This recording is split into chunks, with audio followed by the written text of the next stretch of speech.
Thank you. Good afternoon to all of you, and thank you for joining us today. I welcome you all to the closing webinar of this year, to the Gruyter Brill panel series, Challenging the Status Quo, Taking Libraries into the Future, which is designed exclusively for libraries and information professionals and sponsored by the Gruyter Brill.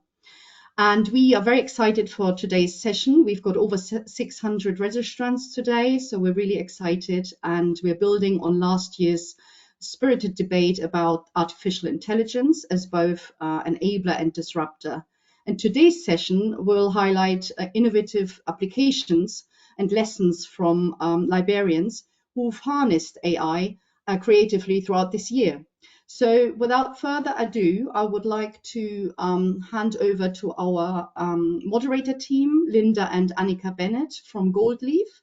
As always, your microphones are switched, you are on mute, but please put all your questions and comments and everything into the chat box, and we will endeavor to answer it and also start debating today, because this is going to be a great session. If you want the PowerPoint bigger and you have a problem with that in this session, please put all your active camera settings at the top, either to hide speakers or active speakers, and then you have a bigger screen. Any problems, just put it on the chat box and we will help you. So without further ado, over to Linda and Annika to introduce our esteemed speakers. And I thank the speakers from the bottom of my heart for their time, and also all of you for joining today. Have a great session. Over to you, Linda. Thank you. Well, first of all, I'd like just to introduce Annika very briefly, because she is going to do all the behind the scenes IT stuff. So she will disappear off your screen shortly. Could you just say hello, Annika? Yeah, hello. I'm Annika. I work with Linda in hosting this this webinar, but as Linda just said, I will be behind the screens and behind the scenes, and if you have any questions, put them in the chat, and we will try to get the answers to you either in the session or afterwards. Thank you. So as Andrea said, this is the final of our webinar series this year, and I'm sure it will be a bumper session. Those of you who joined last year for the final one will remember that it was also about AI, and although people were very positive about it, they were quite nervous as well, and they said things like, how are we going to put the genie back in the bottle, and how are we going to tame the tiger? So today we have 3 wonderful sessions that are going to tell us how people have begun to tame the tiger, with some brilliant original ideas as well to back that up. And I'm sure these ideas will be useful to librarians across the world. So first of all, we're going to start with Mark Hughes, who is the University Librarian at the University of Cardiff, who's given AI a great deal of thought over the last several years, actually, and also works with a group called Sconnell. Well, it's a subgroup of Sconnell, which has also done a great deal of work on AI. So Mark, would you like to start your presentation, please? Thank you.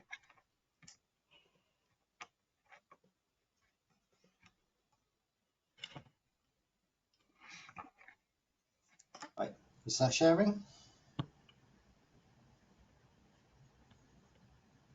It's not sharing yet, no. Not sharing yet. No.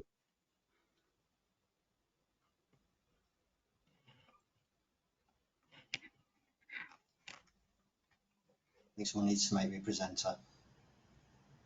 Yeah, I will do that again. No problems. Thank you. Yeah.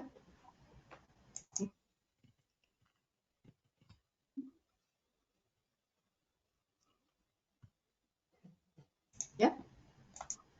There we go. Perfect. Thank you. Okay, so that's showing correctly for you? Not yet, Mark. Yes, it's coming now. Yeah, it's coming now. Excellent. Good afternoon. Franklin Dar, everyone. Thank you. By the way. We're there. Well, thank you for inviting me today. It's a privilege to be here to discuss libraries and AI, a topic I'm passionately interested in. And clearly by you all being here today, you are as well. So I'm Mark Hughes. I'm Head of Libraries at Cardiff Metropolitan University. I'm the chair of the Wales Higher Education Libraries Forum, or WELF for short, and I'm a member of Sconnell's Technology and Market Strategy Group, for whom I lead much of the AI work that's going on at the moment. So the image there on screen, that's a depiction of St George battling a dragon, and it's actually on a library in London. So I chose that to reflect today's theme. I could have used an AI generated image there perhaps, but I felt today a credited photo was perhaps a nicer option. So I'm going to start with a little bit of a slide to address one of the many elephants in the room when talking about AI, and that's about the current online discourse around it. AI in libraries is absolutely a hot topic. There's a lot of really passionate discussion, a lot of views being expressed, particularly on social media. What you've got there on screen now is just a sample that I gathered in about 10 minutes pre-research to this session. And while social media is absolutely great in giving every potential view a platform, it tends sometimes to amplify both enthusiasm and concerns. And that makes it really quite challenging to cut through the noise and build some real understanding. But that we have to do, because in my view, AI is not really necessarily a technical issue. It's a knowledge one. And so as information professionals, we need to be able to understand the issue, to be able to steer and take part in those discussions. So today I'm going to share some ongoing work in the UK that is designed to help us do that at a strategic level and driven by our community here. And I hope that that may also then help you shape some of the AI library conversations you're having and potentially maybe inspire some of your own collaborative efforts. So I'm going to focus on work done through Sconnell. And Sconnell is the professional association for academic and research libraries in the UK and Ireland. It represents 194 institutions, and it's a fantastically active organisation. So it delivers a whole range of advocacy and supporting activities. It delivers reports, some knowledge sharing events, and some direct services to members. So speaking personally, I think we're incredibly lucky to have that in place in the UK. Now, Sconnell's strategy, where it wishes to focus its efforts to support the community, currently covers the period 2023 to 26. It's steered by the Sconnell board, and it's driven through its 4 strategy groups, which you can see highlighted in yellow on the screen there. AI is amongst the most emphasised pieces of work being done, and those pieces of work are listed across from each strategy group. So you can see the AI work is driven through the Technology and Market Strategy Group, and it's done within a working group that I currently lead. Now, Sconnell's AI initiatives actually predate 2023. Its interest actually began in conversations as far back as 2020, and it ran its first major events in early 2022, interestingly about 6 months prior to ChatGPT's public debut, which I think was absolutely perfect timing. Now, those sessions initially explored libraries as AI customers and how we as librarians might become informed consumers when assessing commercial AI products to bring them into our institutions. The second one then talked about libraries as AI generators, so examining how we as libraries could leverage maybe our own unique collections, our own data, our own information, and crucially our own expertise for potential university-led AI projects. And what those events revealed was significant interest across the community, much higher attendance than we had anticipated. And I think they were really that initial realisation for Sconnell about the gaps in knowledge that required addressing, about the community's desire to do that, and it really sparked some of the ongoing work that is now embedded into Sconnell's strategy. And one key initiative in that piece of work is the AI Coffee Mornings. These are monthly themed discussions on AI's impact on areas of library activity that the community says it wants to talk about. So it's things like teaching and learning, metadata, copyright, academic integrity, and recently research support activities. These sessions are open to all staff at any level within a member institution. They normally feature a short expert talk followed by a lengthier facilitated open discussion. And we normally set that around a series of provocations. And these have become something of a signature event for the group. They're incredibly popular, drawing anything from, I think our lowest is kind of in the high 60s, up to well over 100 participants, and we usually get around about the same amount again accessing the post-event recordings that are made available to registrants.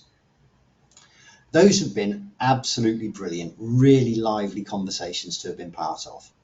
And for me, I think some of the emerging themes have been that continued uncertainty around AI in maybe a legal and an ethical sense, in particular around some of the academic use scenarios and copyright.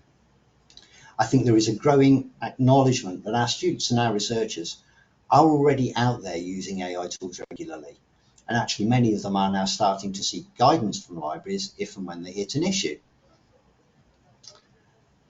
I think it's fair to say as well that institutions are adapting at an uneven pace. For example, we recently had a library that actually had to switch off their AI-driven research assistant in their discovery product just a couple of weeks after going live, because academics had pushed back and said, actually, this is making it a little bit too easy for students to cheat. So it's really, really difficult out there. But having said that, there's some really great pockets of innovation and creative work going on with AI tools across different UK libraries. And the coffee mornings have started to play that role for people in getting knowledge of those out there to the wider community. I think there is a sense that the sector needs to continue to have that kind of space to work through the very complex and difficult issues around AI and learn from each other, where maybe some of us are making quicker progress in one or two areas than others are. So the coffee mornings, I think, will continue for some time, and we will try and help to fill that gap as we move forward. Another big piece of work for the groups was the AI roadmap and strategic conversations. So these took place late 23, early 24, when a number of the major service providers in the library space were invited to have an open strategic dialogue with the group around potential opportunities arising from AI enhanced services and the needs of the sector in that. So we spoke over the course of a few weeks to 7 very well-known companies who supply content, platforms and technologies used in the library sector. Each of those meetings was about 2.5 hours long, and we covered a really wide range of areas in each one of them, including the areas of focus I've listed down on the screen, but also ranging out into things like environmental impact and actually AI adoption into the company's own back office processes, because we're not doing this alone, it's everybody. And you'll see on the other side of the screen some parts of the report that we then made back to our community after those conversations. And I know that feedback people found very useful to help generate their own institutional thinking. Now, those were incredibly rich conversations, and I think they highlighted for me a real difference in approach, pace and focus around AI from each of the different companies. Some are moving products to market really quickly. You've probably already seen those from the likes of Elsevier and Clarivate, to name just two.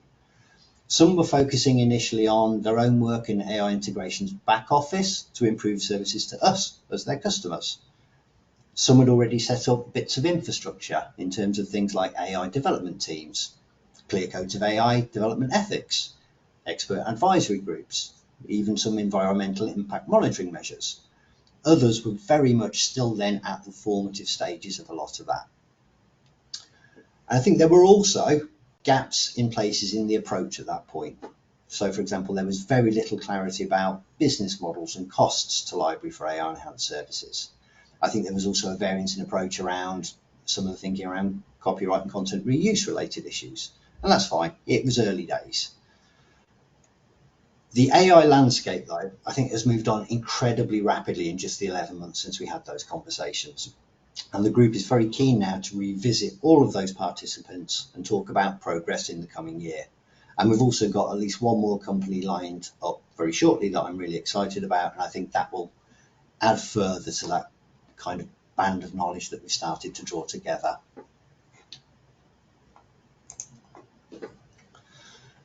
And looking ahead, there's a few other things that we're going to do across the course of this coming calendar year. So firstly, we're going to be working with Sconnell's new AI and Information Literacy Community of Interest group to share some knowledge across and work across those areas of common interest. We're going to continue to work with JISC, who are the other major kind of digital data and technology agency supporting the tertiary sector in the UK, around AI for libraries. they're incredibly active on AI in other areas of educational activity. It would make sense to kind of pool our expertise and work together around the library space, and we will continue to do that. Thirdly, we have Sconnell Spring Conference coming up in March, and the focus for that is library and digital transformation. So there's absolutely going to be an AI strand, and we've had some conversations around what we might try and do with that. And finally, I was really kind of thrilled to see news earlier this month. The worldwide AI for Libraries, Archives and Museums community, AI for LAM, are actually bringing their 7th Fantastic Futures conference about AI to the UK in December 2025.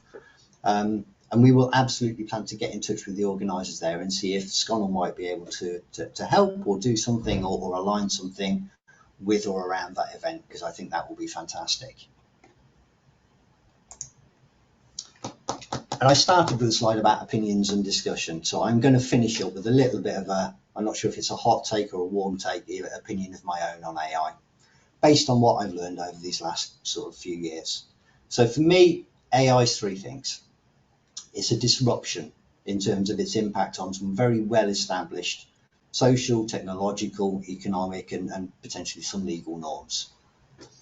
I think we're seeing it at the moment as a revolution in terms of how quickly some really game-changing tools and platforms are being made available, and just how quickly people are adopting those and using those every day. And I think it is increasingly going to have to become an evolution in terms of how that development is going to have to adapt and change over the long term as we start to answer some of those kind of outstanding challenges and questions, because there are some. And I've put up on screen really some of those key challenges, some of those unanswered questions, and the balance, those opportunities. And these are all things that keep coming up in so many of the conversations I'm having around AI. And I'm having these kind of every week, if not every day. I think it's fair to say there's an awful lot that has been done in perhaps just 12 months, but there is still more significant progress to be made, in particular around some of those big unanswered questions. And you'll notice a lot of what is up there on screen isn't really technical. And this speaks back to what I was saying at the start. This is about information. AI is information. It's talking about how that information is created, how it's presented, how it's used and reused. It's a knowledge issue.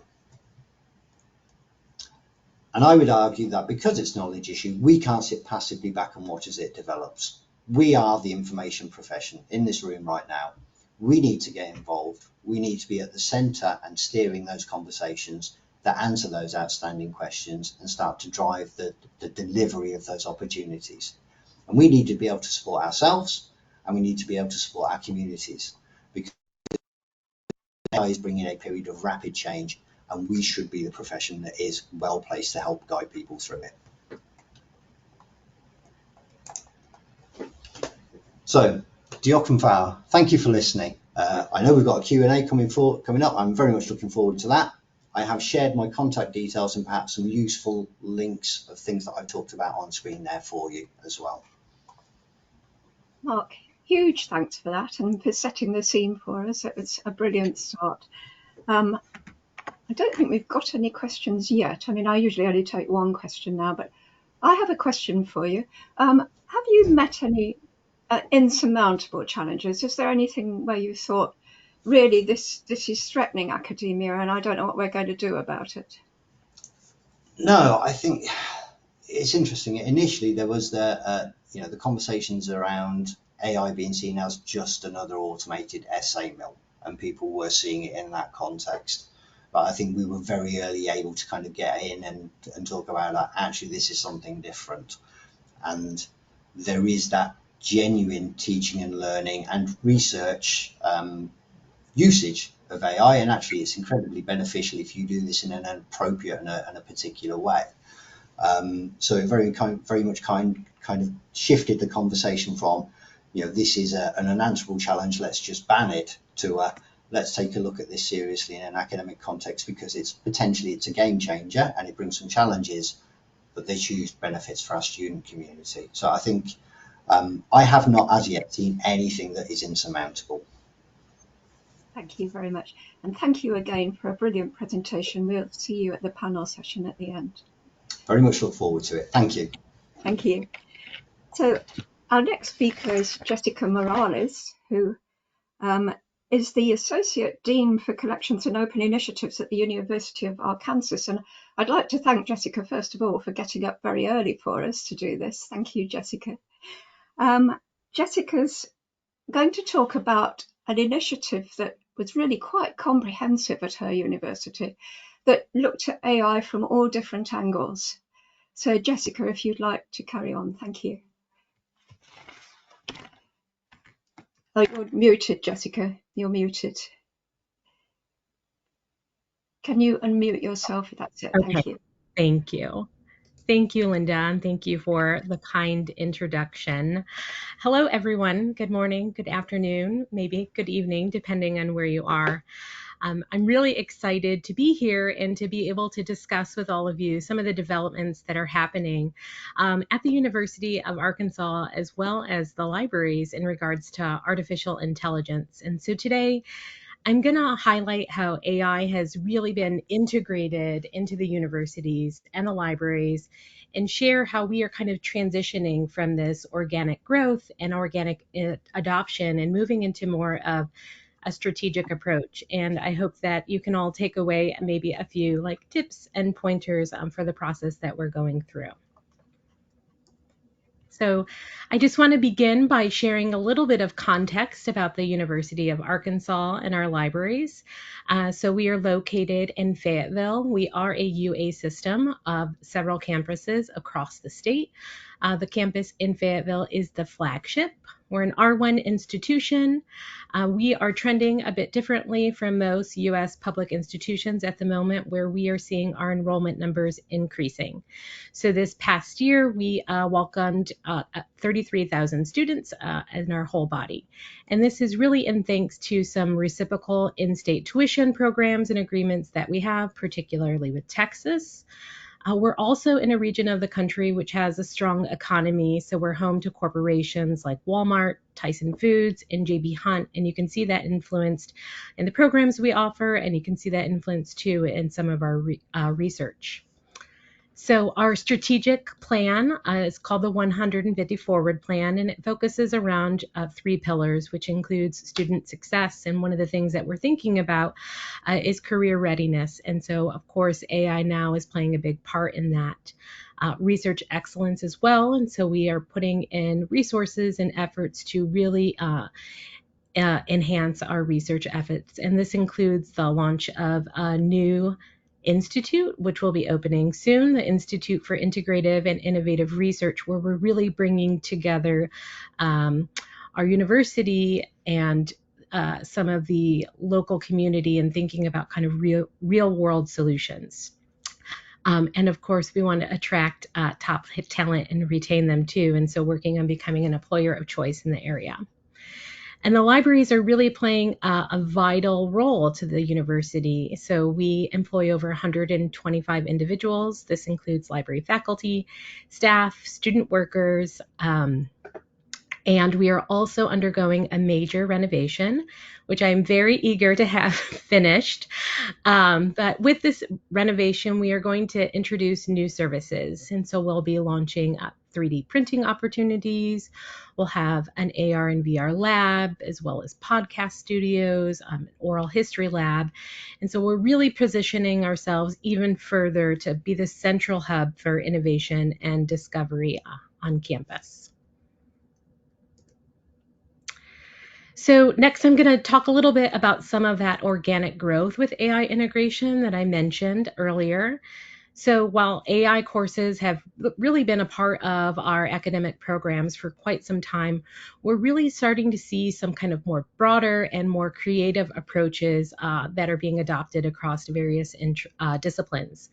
So one of the examples that I found personally interesting comes from our School of Architecture, which hosted a series of workshops that introduced students to new AI tools, such as Midjourney.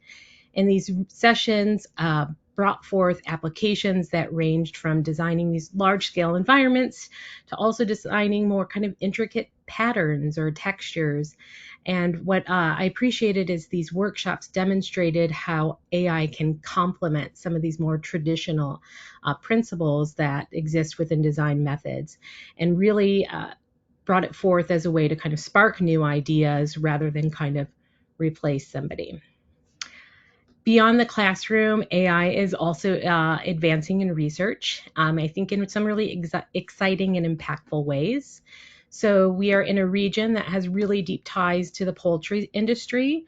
And so our researchers have been working on developing robotic solutions that use AI to reduce waste and detect pathogens, and with efforts to improve safety and efficiency in chicken processing. We've also been applying machine learning to improve early autism detection in hopes of increasing the accuracy and the speed of detection, allowing parents and other caregivers access to these timely interventions that will achieve better outcomes for their children. We're also too kind of more in that like organic phase, we are looking to ways to support teaching and faculty. So in the absence of kind of policies and a more finalized strategic approach, we are offering a slate of workshops and giving people the opportunity to think about how to integrate these tools into the classroom. So as a library, we are also actively exploring the role of AI, both within our own operations, but also in the supporting role as to help the university. So one of our key priorities has been providing guidance on the ethical use of AI. And this is particularly important to us where we are lacking these formal policies across our university and where they're still emerging. So for students, we've hosted a number of workshops, and we're really focusing on responsible use of AI, making sure people are properly citing AI-generated content, fact-checking their sources. And in these sessions, we're really relying on librarians' expertise in information literacy, the skills we have as librarians to be critical evaluators, verify sources. And, you know, I firmly believe that our skills as librarians are more important now as AI tools are just emerging very quickly. For our library staff and faculty, we have emphasized professional development. So we've invested in some external training opportunities for our staff and faculty, including courses such as professional productivity with ChatGPT. And we've also supported some individualized requests where people have specific needs or interest in using AI in their work. One of my favorite things is that we've created a space for our staff to share their experiences and their personal insights with using AI. And so with this peer-to-peer learning, we have really found out about some unique applications and understood how people are using AI. So we heard from a lot of people that they're using ChatGPT to help with writing assistance. A lot of people are using Perplexity to help them summarize articles and web pages, and using Claude for data analysis. We are also providing access to some AI-powered research support tools, like through Alma, which is our provider for our discovery layer. And we're also investigating opportunities to enhance metadata creation and discoverability with AI technology. And so while all this approach is a bit ad hoc at the moment, I think it's really going to provide a solid foundation for us when we move into this more strategic approach and this widespread adoption, which gets me to the next phase where we're moving into this more proactive phase. So the university has established a task force, which is sponsored by the Provost's office. And this is a collaborative effort that brings together stakeholders from all across the university. And so it includes representatives from faculty from all of the colleges, from our IT department, from the Office of Academic Integrity, the Office of Research, the libraries, staff from various areas, as well as human resources.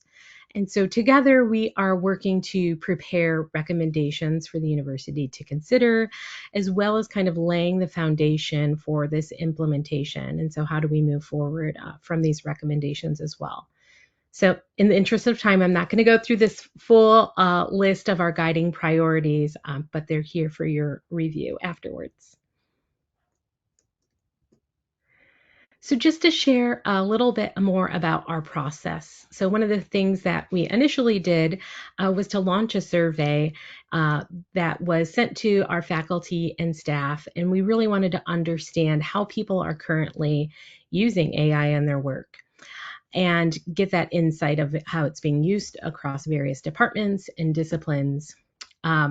This survey also invited feedback on some of the ethical and practical concerns that we heard related to policy surrounding AI adoption. And so that was something that we were already hearing before the formation of this task force. The response rate was very encouraging. We had a great response rate, and we are still wading through all of that data. But there are a few clear themes that are already starting to kind of emerge.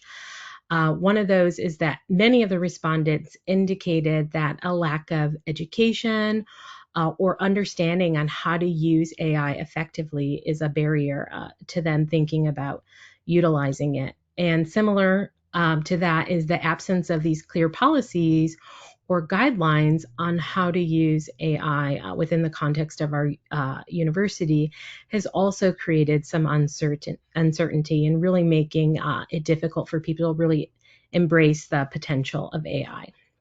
And I think these insights just really kind of affirmed the importance of the work that the task force is doing.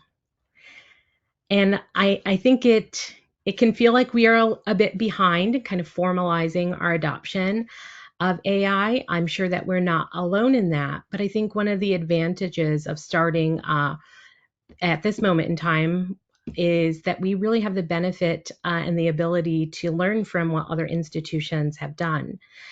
And so part of our process has been to examine a number of reports that similar reports that other institutions have produced on recommendations, as well as policies that are coming out from peer institutions and some of the industry best practices. And this has really helped to kind of inform the direction that we're heading. And so looking, at the survey and those other policies, we're really starting to see several kind of opportunities emerging that will really help us position us for this kind of thoughtful integration of artificial intelligence on our campus. One of those opportunities includes exploring the implementation of a university-wide license for generative AI tools. In this central access for such a tool, I think it really has some great benefits, such as equitable opportunities for our students, our faculty, and our staff to engage with AI. And of course, it has the added benefit of increasing data security when we're all using one licensed tool. Another area that we see too is just this opportunity for education and enhancing AI training and support through workshops and seminars and resources. And we're looking at and identifying people on our own campus who has strengths in this area and thinking about how to utilize them best to build our own competencies. And of course, we're also looking at the potential to integrate AI even further into the curriculum. So ensuring that our students graduate with the critical knowledge that they need to enter into this AI-driven world and workforce. And we're also hearing that too from some of our local partners in the community too. We've already begun to hear questions of how are we preparing students to work in an AI-driven world. Another, I think, area of promise for us all to consider, and that many of the reports included, was this idea of establishing AI research centers. And I just want to acknowledge that to support such efforts, we really also have to think about the investment in data infrastructure, such as institutional repositories, scalable storage solutions, because those would be really critical for managing those large data sets. And underlining all of these opportunities is really our commitment to the ethical development of AI. So this includes developing these comprehensive policies, that make sure that we have privacy and security protocols to really safeguard this sensitive data.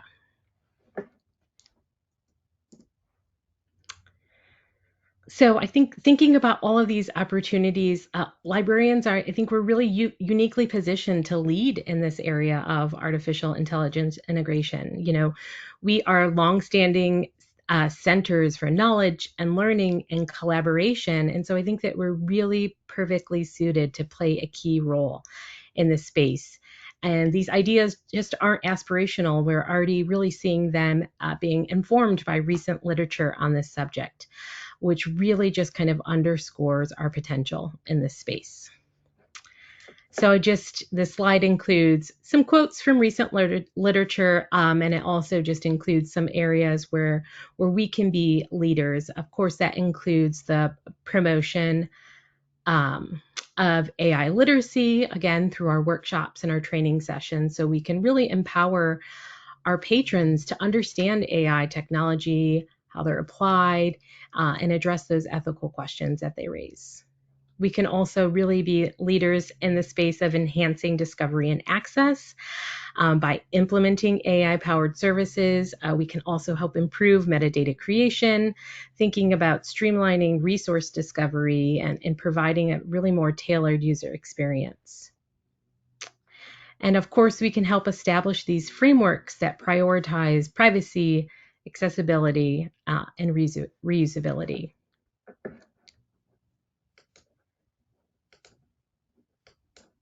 So I just want to end on a call to action, because AI is here, and I really think we must work together to tame the dragon. And so I encourage us all to engage, play an active role in shaping the future of AI in academia by contributing to the discussions and to the initiatives and implementation.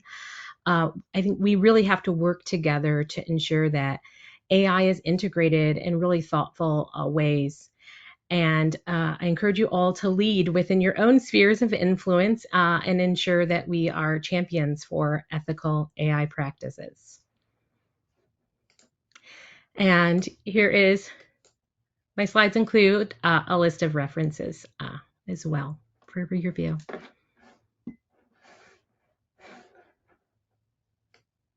Thank you. Sorry, I was muted. The references are great. Thank you, Jessica. I know that people really like to have all those references. Yeah. So huge thanks for that. We have got some questions, but they are questions that I'd like to ask. You're getting lots of claps now. They're questions I'd like to ask at the end, because I think they're questions that you will all be able to answer. So I'd just like to ask you, Jessica, because you've said that AI is integrated into courses, and you're also working to address issues of misuse. What kind of checks and balances are there to make sure that it's used in courses in the correct way and not in a detrimental kind of way to education? So that's a really great question. And so the way that we are managing and operating right now, it's up to the individual faculty member of whether or not AI can be utilized in courses. And so that, I think that will remain too, once we kind of have a more formalized process. So that's really kind of the starting point, is like, what does the professor allow in terms of utilizing it within courses? And of course, that really varies depending on the discipline. But some of the checks and balances that we are thinking about are through our we do have a software that can detect the use of AI. And so that is one application that is available to our faculty members in that regard. Thank you. And thank you again for a brilliant presentation. And we'll see you again at the panel session. Thank you very much indeed. Thanks. So our next speakers are a double act. I think this is the first time we've had a double act, actually. They are Andrea Alessandro Gasparini, who is the Chief Engineer at the University of Oslo Library, and Heli Kautonen, who's the Chief Librarian of the University of Turku. And they've been working on a revolutionary new model for librarians and academics to use, which I'm sure you'll find fascinating. And I'm sure that many people who are taking part in this webinar is going to want to use this model in the future. So I will hand over to you now. Is Andrea, are you going first, or is Heli going? Yes, Andrea, thank you. Yes.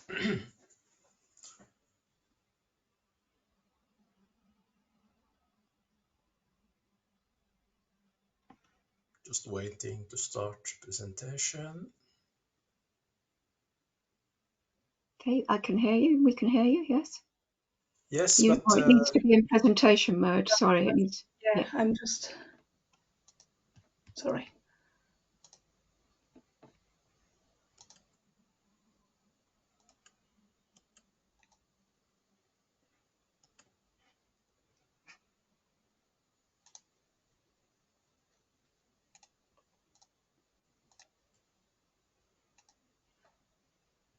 there, yes, thank you. Thank you for the invitation. So next slide, please. So this talk I will start. I will talk a little bit about navigating the artificial intelligence landscape and how Heli and I have proceed with developing the B wheel. So next, please. Yes, next again. Yes, so hello. Was a bit. Is that so echo? Okay. I started in 2017 exploring pros and cons about artificial intelligence. And what we observed is, early in the 2020 was that new services based on artificial intelligence was launched. They had a goal to mimic the one from libraries and in fact add some new features. So Heli and I started testing them with a pragmatic mindset, so not too enthusiastic and nor too pessimistic. So we try to be somewhat open for both perspective. So both Heli and I are coming from libraries and design research, in fact, and we opted for a designerly approach to understand how all the stakeholders can be included when one taking use artificial intelligence in research and teaching and in the context of libraries. Next slide, please. So in 2020, we started writing a literature review. On the right, you can see the link for the paper and down also the references. And this was in fact during the pandemic. So we had several research questions. Two of them fit well with today's debate. One was about the relationship between users and libraries. And the other one was about the role of design. Was design used to address users' need when artificial intelligence is a stakeholder? I think that was quite interesting question we was looking into. So next, please. So design thinking and transition design are two different approach, and both of them support creative solution when we need to include all, also all users. So this somehow also this approach support also the democratic idea behind libraries, so access to all. This was the holistic view we were interested in. So from the user to the organization and the society at large. So micro, meso, and macro level. So all the different levels. Next one. So this was the first part of the B wheel where we visualized how artificial intelligence could change the relation between users and libraries. If we reflect, was in 2020, and if we reflect over today's situation, this taking for granted authority that we believe we have on artificial intelligence has changed. So design is really important to understand the transition and what libraries need to do. So I think next one, and then I think it's Heli taking over. Thank you, Andrea, and thank you, Linda, for presenting us both.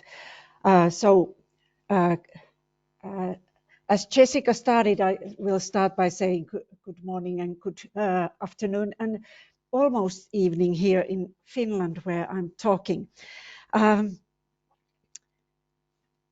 As Andrea here presented the long work we have started, he named year 2017 as a starting point, and actually that was the year when the first Fantastic Futures conference also took place, the Fantastic Futures conference that Mark referred to.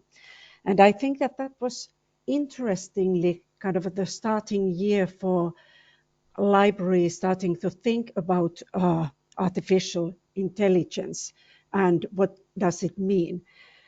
Although during that time there was no talking about general these large language models and generative AI, but still AI was a topic of our interest, and we started looking for it first as a literature research study, and then also during that time we already elaborated on it and started to think that how might this go further and into practice. And that's when we developed the idea of the model, the B-wheel model.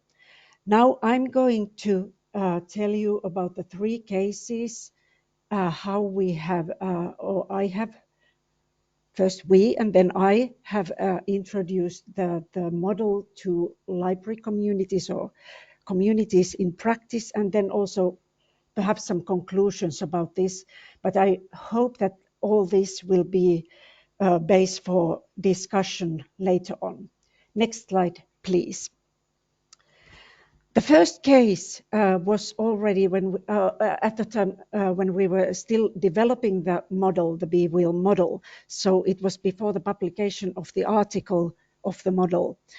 And it was in Bergen, Norway. Andrea's colleagues had the contact, and it was a preliminary field test of the model, and we presented it in a workshop that was that included the entire library and additionally some personnel or staff members that were working together with IT. There were, if I remember correctly, approximately 30 persons in the workshop.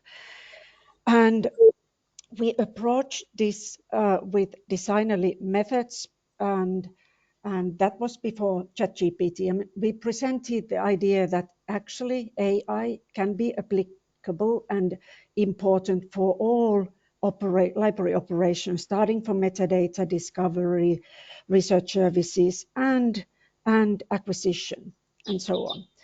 And the feedback that we received was that the overall view is important for strategy building. The library director who invited us to run the workshop told us that this is a good starting point to understand that it's not only some elements of the library operations, but everything. The designerly methods helped the staff of the library approach the questions, at least on some level. And some of them, on some areas, the work has continued, and the link here, or the topic here presented, generative AI tools for studies and research, is a course that the library is now offering for their patrons in the University of Bergen. One of the outcomes was also for us, Andrea and myself, a slight modification of the model itself after this sort of acid test of the model. Next slide, please. Then 6 months later, I had the chance to run a workshop in my former working place at the Finnish Literature Society, which is a learned society in Finland. I ran a similar kind of workshop for 20 persons of that organization. But this time there was not only librarians, but people from different departments. You can see here that there were actually archives present, research department, the department responsible for scholarly publishing of this society, the Department of Literature Export, and then communications as well. Now I turned the B wheel into, or translated into Finnish, and also implemented the different departments here in the picture. The outcome, in this workshop, I also applied the designerly methods such as sabotage method and backcasting. And the attendees tried every part of them, or they built their roadmaps how to go forward with AI tools. So one of the conclusions was that actually these designerly methods helped these different departments focus on their viewpoint and their needs and their AI tools that were available. For example, at that time, ChatGPT was familiar to everyone, but still, for example, for translation of literature, ChatGPT cannot be used, because if you are translating poems and so on, you cannot, as a translator, you cannot use it. But for them, there are other AI-based tools. The same goes with scholarly publishing. They had to think of other tools available for them. So it wasn't any longer an acid test, but as a test that was helpful for joining all these different viewpoints together. Then to the third one, next one, please. In the beginning of this year, I started as a library director of Turku, University of Turku, a much bigger library of a university that is multidisciplinary and also hosts, for example, a university hospital, but is a key developer of a language model in Finnish language. So there is AI development in this university, but this screen shows that our library, already before I came to the library, had already begun teaching artificial intelligence tools. They had their LibGuide ready for the patrons and have been developing it further on. Next slide, please. Just a few weeks ago, I ran a workshop for my library, and this time I presented as well the B wheel, and we approached the question of the challenges and problems with designerly tools. And again, the B wheel helped to at least show the attendees a framework, how this all is joined together.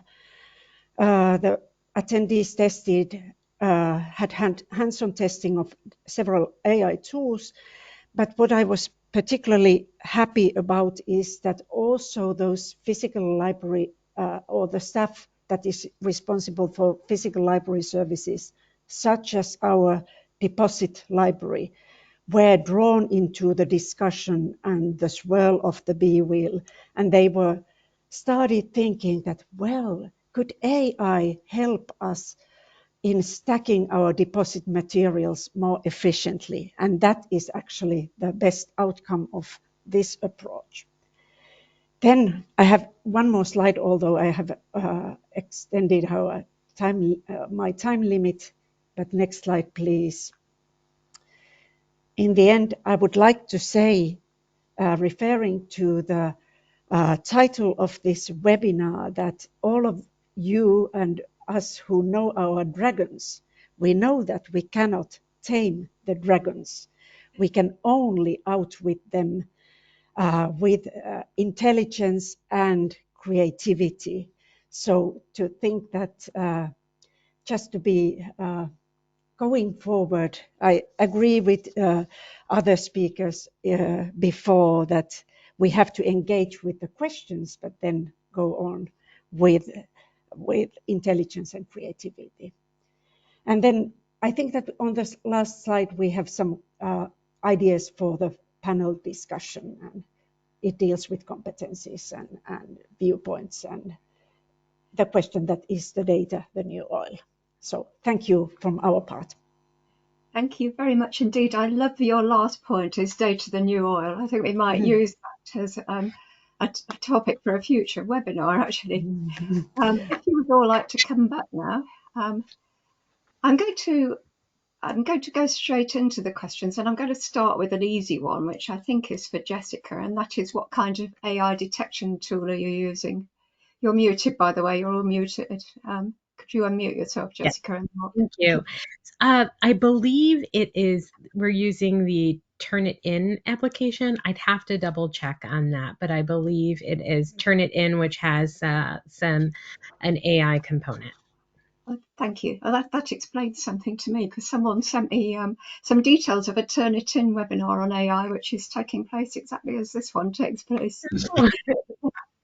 So thank you for that. I'm taking these in sort of reverse order of difficulty, I think.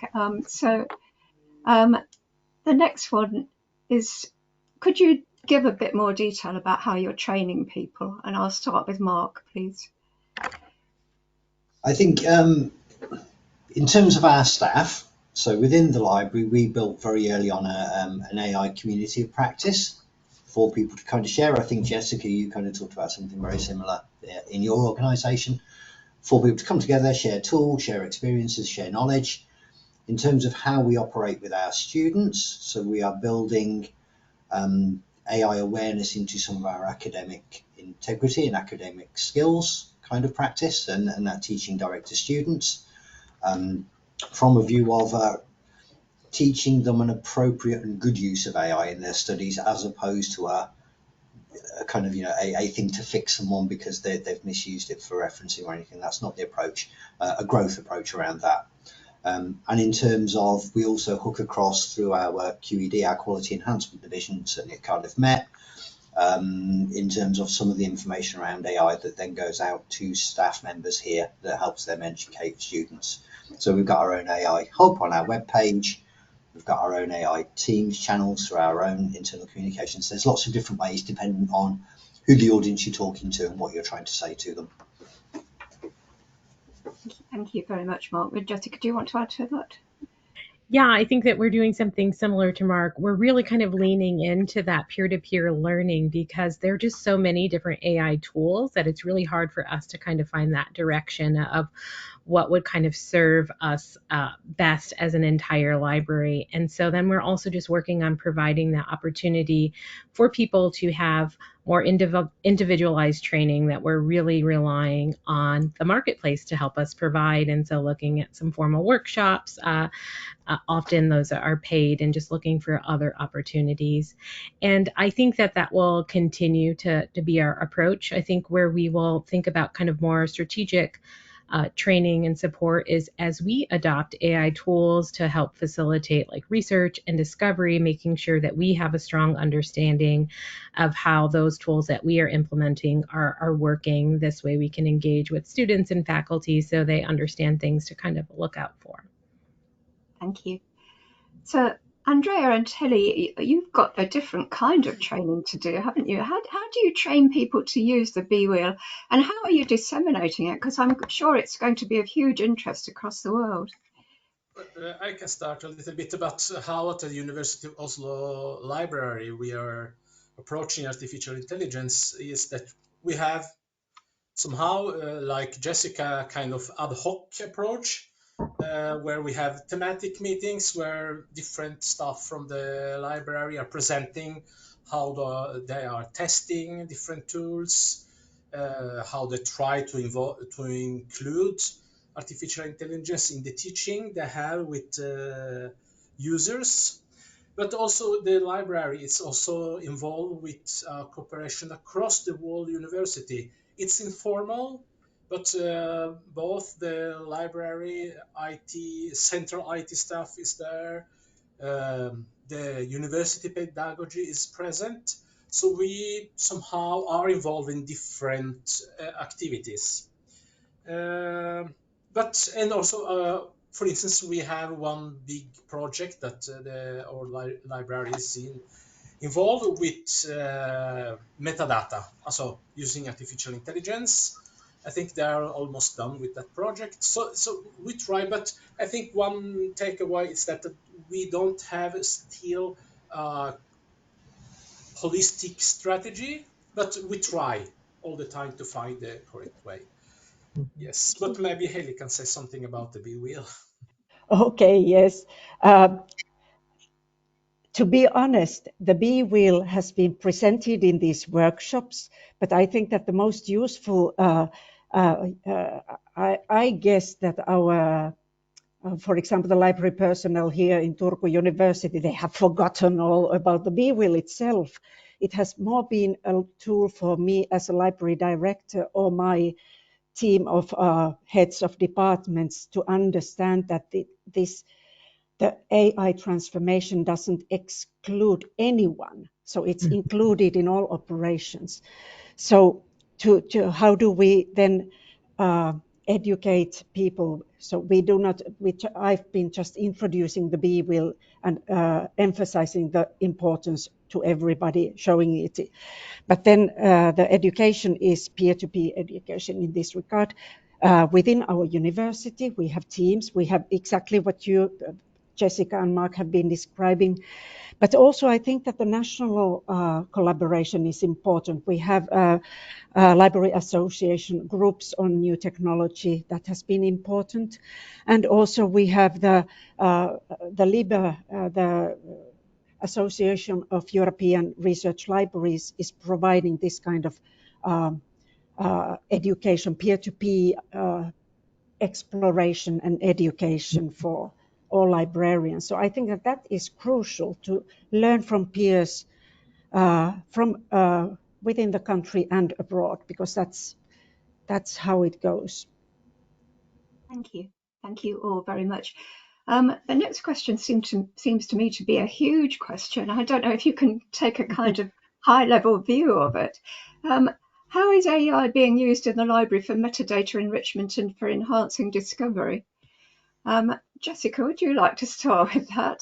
Yes, so we're definitely not a phase in terms of where we were kind of implementing anything. We're just really in this exploratory phase.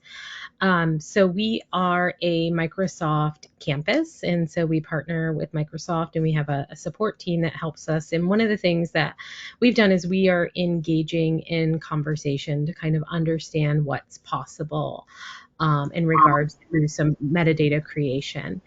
And so that's one way that we are engaging with it. Of course, Microsoft is engaged with the university as a whole, and so they're helping to build out infrastructure and servers and data repositories too. And so we're looking at those possibilities and really kind of relying on their expertise in that regard. We recently welcomed a metadata librarian to our faculty, and so that's been one of their early charges. They've only been with us for a couple of months, but that's one of the things that we've asked them to prioritize, is to kind of investigate what is happening in the community and how are people utilizing AI to help us kind of enhance existing metadata. I know that there's some transcription or transcribing tools too that we've been investigating and learning more when we're thinking about digitization of our primary resource documentation. So it's something we're really interested in, because I'm sure that we all have huge backlogs of archival materials that we're eager to make accessible to the world. Thank you. And Mark, would you like to add to that? Has your Sconnell Yeah, group? I think so. Sconnell had a conversation in one of our AI coffee mornings around metadata and some of the work there. There is an interesting piece of so there are already pieces around for Alma users where Ex Libris are integrating AI tools into the actual platform there. We had a really useful conversation around potential uses. So there were people that were experimenting with creating MARC records using existing LLMs and how you might go about that using ChatGPT or Gemini, with I think it's fair to say mixed results. But it would seem an obvious use of it's a structured data output from a machine learning tool that ought to be able to do that, but it's been mixed. There were conversations around potentially people doing a little bit of scripting to try and work out ways to capture data from the web to automatically enhance existing records. And again, there was experimentation around that. A very obvious use for AI has been identified around kind of large batch editing and deduplication of records, because that tends to be a really tricky piece. There were conversations around people doing some initial work around optical character recognition for handwritten special collections and using AI to enhance those particular pieces of material. And then there were some really interesting pieces of people with an ambition to kind of shift from existing MARC data structures to potentially BibFrame or that linked data structure. And again, that's a big set of structured data upgrade kind of work where we think AI is a really good tool to do some work. And all those kind of conversations were kind of happening around June this year. So it'll be really interesting. It'll be one of the things we will be revisiting in one of the AI coffee mornings, I think, this year, because that's moving very quickly. Thank you very much. And Andrea, you were nodding when Mark was talking. You're doing something similar? Yes, so we are also in the exploratory phase. I think that it's the correct way. I think we have this large European project we have, but I think one point Jessica had, I think it's really important. We cannot do this alone. Also, I think we need to cooperate because the landscape is so complicated. We don't know exactly how the future will be and the implications. So we need to help each other, the libraries. Mm-hmm. I think that it's my point of view. Thank you. And would you like to add anything, Heli? Yes, this is a good and interesting question. I will start with how do we use AI for metadata creation, and I will start from referring back again to year 2017. In Finland, the National Library of Finland has developed a semantic indexing tool that the Finnish libraries, university libraries, have been practicing and testing and co-developing with the National Library. And it's available and it has been applied in also other libraries in Europe through European Commission projects. And this kind of tool and this kind of question makes it clear that after the ChatGPT, the understanding of AI has narrowed to deal only with large language models, whereas it should include also other kind of tools like linked open data and semantic web applications, because they are also doing the same kind of artificial intelligent work. And so in Finnish libraries, including my library, people who are responsible for metadata creation, especially the subject indexing, do use this tool. In some libraries, it's integrated in the library system, and for example, in my library, it is not, because the library system, it is not technically possible, but people use it and then transfer the subject data. The machine, it would be machine readable, but they transfer the data into the library records. And I also know that the National Library of Finland is developing or exploring how to transfer bibliographic metadata into the systems. Then about the discovery services, I think this is a European viewpoint that we have to, in my library this year, we have invested in several tools that can be integrated into our services, tools by either global technical providers, I'm not naming any now, or local or European providers, to remain neutral and to test them all, which one would cover the best of our needs. So for discovery, we are doing this. So testing different tools and then evaluating them and then deciding which one we will go further. Thank you. So I'm going to conclude with what I can only call an existential question. We've got it from a couple of people.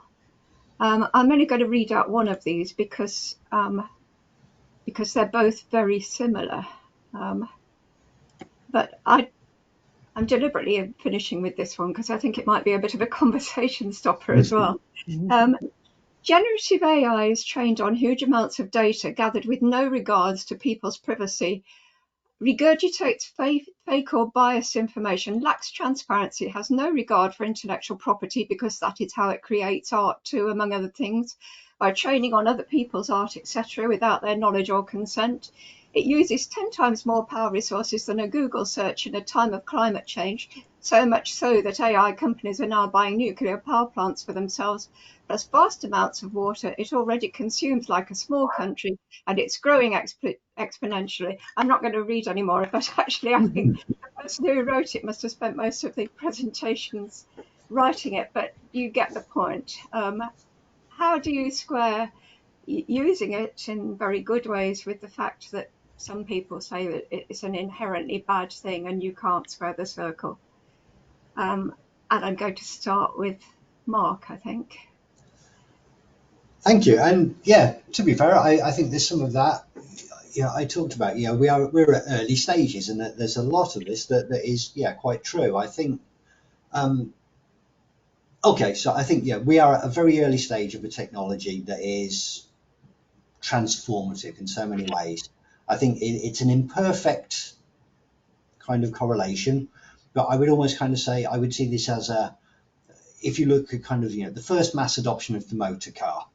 So the Model T Ford, when that was introduced, 1920, whatever, significant disruption, significant kind of social change, economic change, lots and lots of really, really kind of, difficult issues that brought with it. And we're probably at the same point in some of the platforms and tools we've got out now are the equivalent of a Model T Ford. And that is going to develop and grow. And if you look at kind of, in the personal transportation sector, we're now at a point of electric vehicles that have shifted away from so many of those initial pain points around the technology. And there are still bad points around kind of that, but we've moved on, and I think we've found an awful lot of growth and an awful lot of positives from the technology. I would see the transformation and the development arc of AI tools as following something like that, but a much, much quicker development. We have to solve some of these issues around environmental impact, around the rights of content creators. All of those are solvable, but we need some of that, the technical, the technological, the social, and some of the legal frameworks and guardrails to kind of catch up. We're not quite there yet. Thank you. Heli, I know you come from a country that's very ecologically aware. Would you like to comment on that? Thanks for referring to our country. I was making notes to myself that we can approach this huge and existential challenge from the local viewpoint.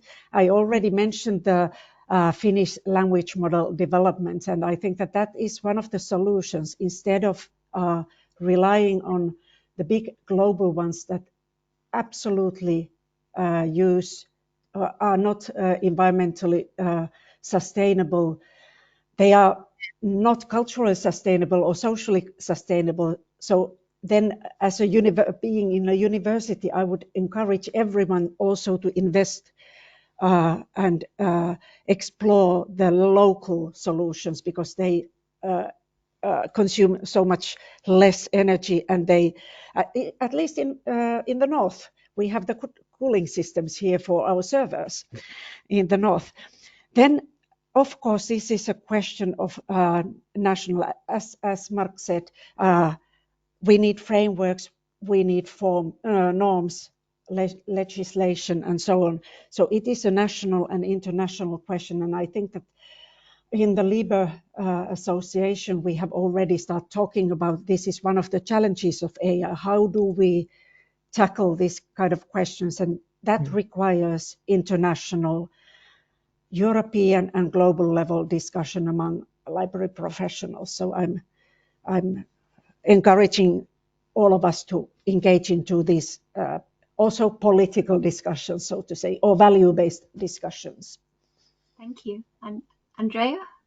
Yes, I wish to add a little special perspective that is not yet mentioned, and it's about the developing countries. I think that a part of this discussion about sustainability also include that we need to be sure that also those countries have access to this competence and these tools, because otherwise we still are not supporting them. So I think that in that holistic view, we should also think about how to support them. And I think Heli's point of view, it's really good. Also, Norway has the National Library of Norway and the Department of Informatics, where I also work, have developed 3 different Norwegian large language model. So I think that it's maybe a very good idea. That's maybe will be the future, that you have local language models, and also for smaller languages like Sami, which is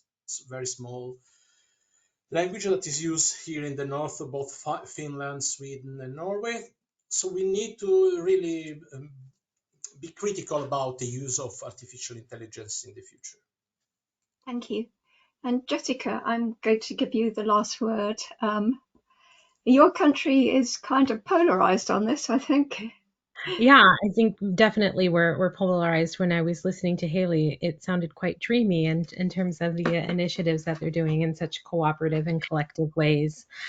I think when thinking about this question, it really comes back to thinking about that thoughtful adoption and doing things with intention. And so I think that we have a role as a library to play in that, and making sure that we are evaluating things from sustainability and thinking about it from a much larger scope than we have. I know in the US, we tend to think about things too in terms of course, the dollar and how they impact our bottom line in libraries, as we often struggle with those resources. But I think the more that we can kind of lean into our values, I think that will position us to be stronger in this regard. Thank you very much. There are a few questions. I think they've mostly been covered by everything that you've said. There are a few questions that I'm not going to take now, because I think we should wrap this up quite soon, but there will be a blog post on this, and we'll answer we'll ask our speakers to answer the questions when we write the blog post. So Mark and Jessica and Andrea and Heli, huge thanks for a really stellar webinar. I knew that it would be, but thank you so much. I think you've exceeded all our expectations. You're getting lots and lots of claps now. I don't know if you can see them coming up on your screen. That really was brilliant, and a wonderful way to end the year for this series of webinars. So thank you very much indeed. And thank you also to the audience. Our audiences have grown throughout the year. There are now 600 people on this webinar. We hope that you will come back again next year, when there will be another series of webinars. And it remains for me to wish absolutely everybody a really happy holiday season. Thank you, Andrea. Thank you. Yes, leaves me to thank the speakers on behalf of the Gruyter Brill, as always, for your time and your knowledge. Really appreciate it, and all of you to join these webinars throughout the year. Please keep coming next year. We will have lots of new speakers and lots of new topics. AI will be on the plan again. And I will send all the recordings to you, as always, all the slide deck, and the questions will also be answered. And we will also do the blog, as always, which will be great. happy holidays. Enjoy a very relaxing time with your family, and I will hopefully see many of you in the new year. Thank you very much, and we'll speak again soon. Bye bye, everyone. Thank you. Goodbye, everybody. Bye. Bye. Bye bye.